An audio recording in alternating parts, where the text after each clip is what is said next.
Stay tuned. Coming up, we preview the Distractions and Interruptions chapter from the book, How Smart Workers Use Situational Awareness to Improve Safety.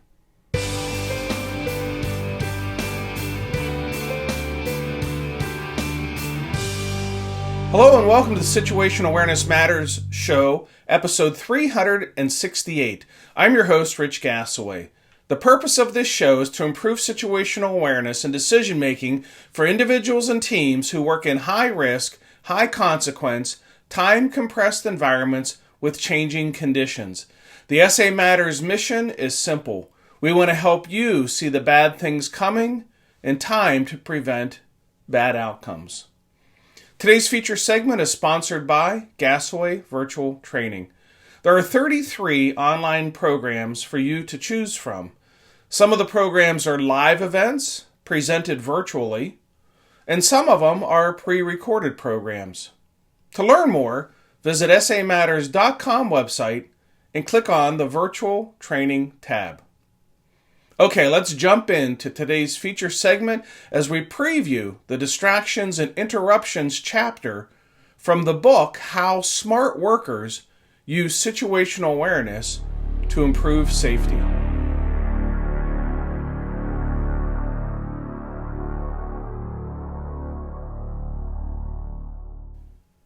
Distractions and interruptions, unplanned disruptions that can derail thinking. Along a worker's journey toward envisioning, developing, and implementing their plan to guide their, hopefully, successful outcome, they're likely to encounter two situational awareness barriers that can quickly derail their focus. Distractions and interruptions occur for different reasons, but they have the same result. Both can draw a worker's attention and focus away from goal setting and action planning. Distractions draw a worker's attention away accidentally or unintentionally. For example, a worker is paying attention to something and then, without warning, there's a loud noise or an alarm or a flash of light or an unexpected movement that causes their attention to shift away from their task to assess that distraction. Depending on the complexity or danger of the distraction, the worker's attention may be shifted away for only a moment, or it may, as a result of the distraction, shift their attention away to a new task entirely. While the worker's attention is off task, their awareness is flawed. All the while, in a dynamic environment, important clues and cues related to the worker's primary mission are changing, but the worker may not know it because their focus has been distracted away from their primary task. Interruptions, on the other hand, draw a worker's attention away on purpose or intentionally. For example, a worker is paying attention to their primary task and a coworker or a supervisor approaches to ask them a question, or someone calls the worker on a two-way radio, or the worker answers their cell phone, or a worker glances at their phone to read a text message. Distractions, fortunately, tend to be short-lived disruptions of focus, and the worker can quickly reorient themselves back to the primary task.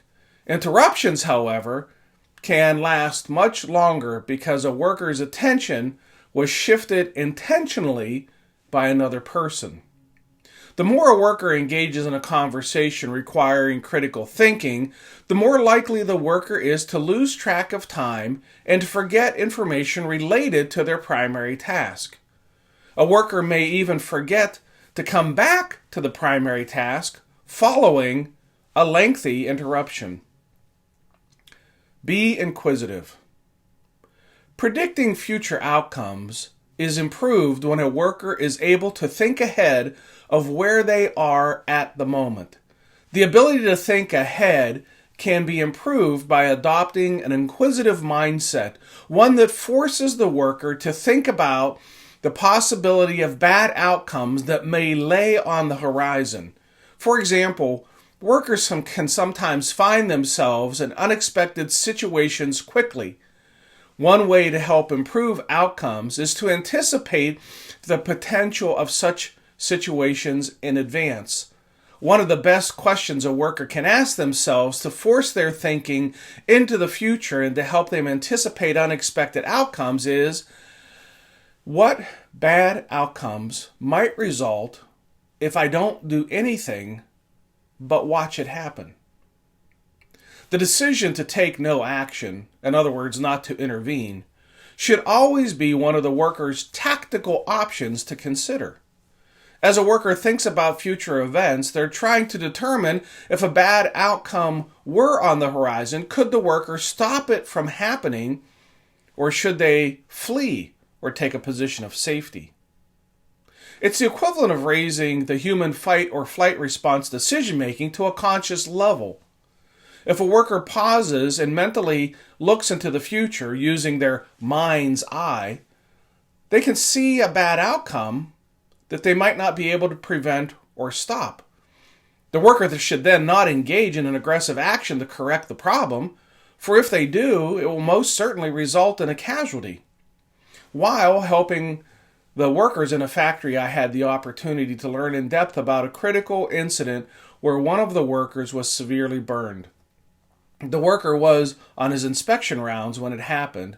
He had unexpectedly happened upon a major leak of a highly flammable liquid. Following what the worker had been trained to do, he notified the monitoring center, sounded an evacuation alarm, donned a breathing apparatus, and proceeded to the location of the valve that would turn off the flow of the leaking product. Unfortunately, the shortest path to the valve meant that this worker had to wade through the spilled product, which he did. While standing in the pool of flammable product, the vapor cloud produced by the leak found a source of ignition. As the vapors ignited, the flames followed the trail back to the pool of product, and the worker was now wading through on his way to shut off the valve. He never made it to the valve. While the worker was wearing his required fire-resistant jumpsuit, it was soaked in flammable product. This worker's jumpsuit was fire-resistant but not fireproof. And the ignited product that wicked into his pant legs quickly deteriorated the jumpsuit. Thankfully, his lungs were spared from inhaling superheated gases because he was wearing a breathing apparatus. That probably saved his life. My work with this factory helped their management team realize their workers had not received sufficient training on situational awareness. More specifically, the workers had not been trained on how to accurately anticipate future events, nor were the workers trained on how to make decisions that ensure their safety while working under conditions where they are not going to be able to prevent or stop a bad outcome. There was no way conceivable for this worker to prevent those vapors from finding a source of ignition. Even if he were able to reach the shut-off valve in time, the flash fire, while predictable, was not preventable. The best this worker could do for his own safety and the safety of others was to alert the monitoring center, sound the alarm, and then evacuate. So, why didn't he do that? Why didn't he evacuate? We are able to determine that evacuation was not one of the tactical problem-solving decision-making options these workers were taught to consider.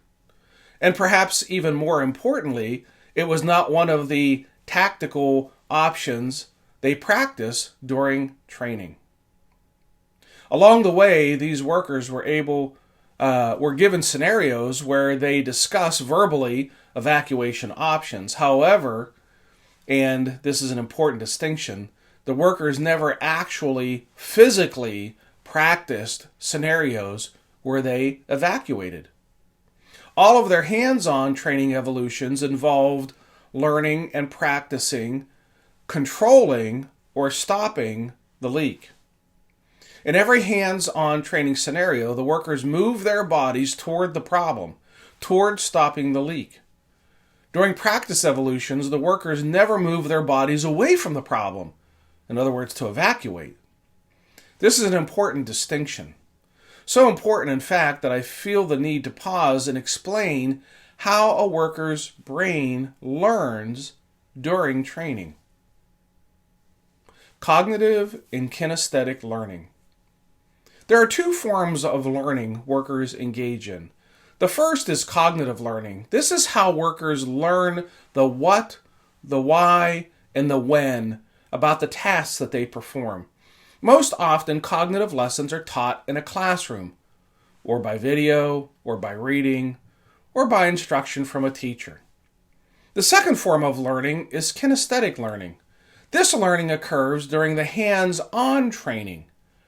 Kinesthetic learning happens in the field or on a training ground. The workers are learning from physical performance of tasks. Oftentimes, however, there can be a disconnect between these two forms of learning. The two should go together. However, sometimes for the sake of expediency, or simply just not knowing any better, a trainer will verbalize the action a worker should take under a certain set of high-risk, high-stress circumstances and never follow up with a practical evolution where the workers actually perform and practice the actions that were taught in the classroom. It is often the ill-conceived belief of trainers that if a worker is told what to do or watches a video that shows what they should do, the worker will then somehow know automatically what physical tasks to perform when they find themselves in a high-risk environment. It simply doesn't work that way. Muscles do not learn from verbal instructions. Muscles learn from muscle movement. Let me repeat that. Muscles learn from muscle movement. Yes, it's that important. Another trap trainers find themselves in is teaching decision-making principles in the classroom environment, then failing to allow the workers to apply those decision-making principles during hands-on training evolutions. For example, an instructor creates a hands-on evolution where a worker practices turning on and off a valve or of a flammable liquid that is spewing out all over the ground. For safety reasons, the trainer flows water out of the pipe to simulate the flammable product. The evolution is designed to allow the worker to develop and practice hands-on skills needed to stop the leak. Workers perform the steps of the task in repetition. During training, the instructor might suggest that under certain conditions, an appropriate alternative might be to evacuate. But it would be rare for the hands-on activities, the leak control, to transition to an evacuation activity. In other words, discussing evacuations may be commonplace, but practicing the physical movement of evacuation, not so much. Every hands-on evolution stores a script in a worker's brain. Under stress, their brain will search the stored scripts for action prompts. Sometimes the kinesthetic script, in other words, the automatic action that they perform without thinking, engages before the cognitive script, the critical thinking of multiple decision options, has time to even run its course. If the muscles are able to act reflexively based on training, then it's no wonder why a worker might aggressively engage in an effort to stop a leak without considering a self-evacuation. After all, evacuations were only talked about. They weren't actually practiced. This creates a cognitive kinesthetic disconnect. Fortunately, there is a solution to this problem that will help workers improve critical thinking skills and become more resilient problem solvers. The solution involves combining the cognitive and kinesthetic scripts. This involves a 6-step process. Step 1. Size up the problem. This is the perception phase of the situational awareness development process. Step 2. Comprehend what is happening. This is the understanding phase of the situational awareness development process. Step 3. Consider your decision options. Here's a hint. There should always be at least 2 decision options to consider. At the minimum, one of the options should be to engage in an action that resolves the problem, and at a minimum, another option should be to evacuate. Step 4. Consider the potential outcomes of the decision. This is the prediction phase of situational awareness development process. Step 5. Implement the best decision alternative based on the predictions of the outcomes. Step 6. Assess how the action plan is working and consider changing course if it's not working out as it was anticipated. Recall that adopting an inquisitive mindset can help a worker make better predictions of future outcomes. Examples of questions a worker might ask themselves includes, what will happen if I do nothing but watch? How long will it take for a bad outcome to occur? Can I change or prevent a bad outcome? Are the conditions right for me to take a corrective action? Do I have the right knowledge and resources to implement a corrective action? How much time will it take for me to resolve this problem? Can I take the corrective action faster than the conditions are deteriorating? Do I have enough time to engage in an action to resolve this problem? Hopefully by now you have a good grasp of what situational awareness is and how it's developed. The situational awareness development process is complicated by barriers that can impact and erode awareness during the 3 phases of perception, understanding, and prediction. 12 deadly situational awareness barriers. The process of developing and maintaining strong situational awareness while working in high-risk, high-consequence environments is vitally important. It truly is the foundation for good decision-making. However, it's not a simple process.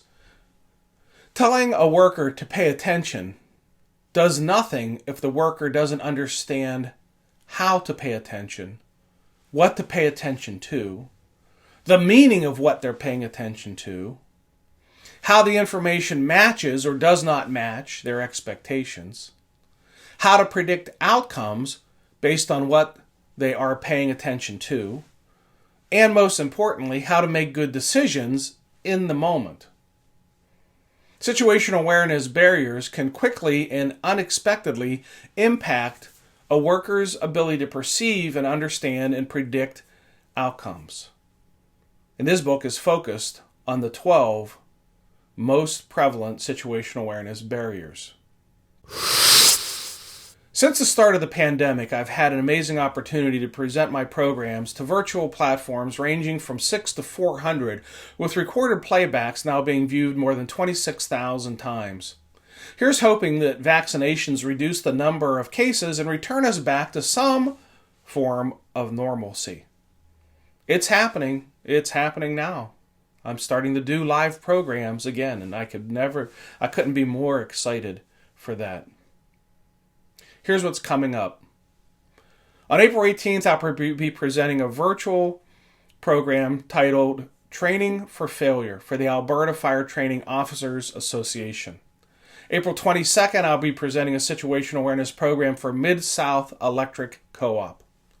April 26th, I'll be facilitating the Minnesota Virtual Training Series. This program featuring John Kriesel talking about how he lost both of his legs in an IED explosion in Iraq and how he has managed through the impact of that event. On May 2, I'll be presenting a situational awareness program for the Hilltop Hose Company just outside of Pittsburgh, Pennsylvania. On May 10th, I'll be facilitating the Minnesota Virtual Training Series, this program featuring Randy Kern talking about how to have an effective conflict coaching conversation to improve performance. On May 15th, I'll be doing a program for Hinkles and McCoy Electric Energy Company for their line foreman in California on situational awareness. On May 25th, I'll be facilitating the Minnesota Virtual Training Series, this program featuring Peggy Young talking about Strength Finders. On May 26th, I'll be presenting a situational awareness program for the Utah Fire Chiefs Association in Salt Lake City, Utah. On June 3rd, I'll be facilitating the Minnesota Virtual Training Series. This program featuring firefighter health and wellness experts from Mid-Fire Initiative talking about cardiac health, cancer, and mental health. On June 8th and 9th, I'll be presenting 2 programs for the Fire Chiefs Association of British Columbia Annual Conference. On March 14th through 16th, I'll be presenting 3 situational awareness and safety and leadership programs for the Clark County Fire Protection District No. 6 in Vancouver, Washington.